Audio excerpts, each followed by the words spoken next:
వైకుంఠంలో వెలిసిన శ్రీ వెంకటేశ్వరుని దర్శనార్థం నిత్యం వేల సంఖ్యలో భక్తులు తిరుమలకు చేరుకుంటారు. ఇలా వచ్చే భక్తులు ఎన్నో వ్యయ ప్రయాసలు కూర్చి వివిధ మార్గాల గుండా తిరుమలకు చేరుకుంటారు. టీటీడీ ప్రత్యేకంగా మూడంచెల భద్రత ఉంటుంది. శ్రీవారి దర్శనార్థం విచ్చేసే భక్తుల రక్షణ, ఆలయ భద్రతా దృష్ట్యా విజిలెన్స్, పోలీస్, ఎస్పీఎఫ్, ఆక్టోపస్ దళాలతో ప్రతి అడుగు అత్యంత భద్రత ఏర్పాటు చేసింది టీటీడీ. ఇక భద్రత కొరకు విజిలెన్స్ కోసం ఒక ఐపీఎస్ అడిషనల్ ఎస్పీ నేతృత్వంలో నిత్యం పహారా కాస్తుంటారు.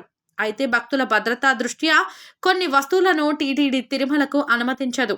మద్యం, మాంసం, ఇతర మత్తు పదార్థాలతో పాటుగా ఈ వస్తువులను సైతం టీటీడీ నిషేధించింది. అవేంటో ఇప్పుడు చూసేద్దాం. తిరుమలకు వెళ్లాలంటే అలిపిరి రోడ్డు మార్గంలో 3 తనిఖీలను ఎదుర్కోవాల్సి ఉంటుంది. గరుడ కూడలి దాటగానే వాహన క్రింది పూర్తి భాగాన్ని స్కానింగ్ చేస్తారు.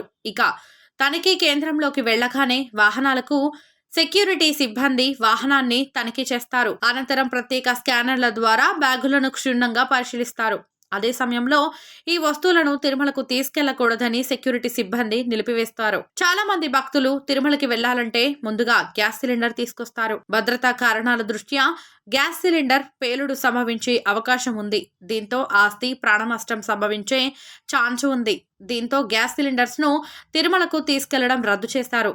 ఇక కిరోసిన్, పెట్రోల్, డీజిల్ సైతం క్యాన్లలో తీసుకెళ్లడం నిషేధం. ఇక వాటర్ హీటర్స్, కిరోసిన్ స్టవ్, పేలుడు చెందే పదార్థాలు నిషేధించారు. ఎలక్ట్రికల్ కుక్కర్, ఇతర ఎలక్ట్రికల్ వస్తువులను తీసుకెళ్లడం నిషేధం. ఒకవేళ పొరపాటున తీసుకొస్తే అలిపిరి తనిఖీ కేంద్రం వద్ద భద్రపరిచిన శ్రీవారి దర్శనం అనంతరం తిరుపతికి వచ్చి మరలా ఇంటికి తీసుకెళ్లొచ్చు.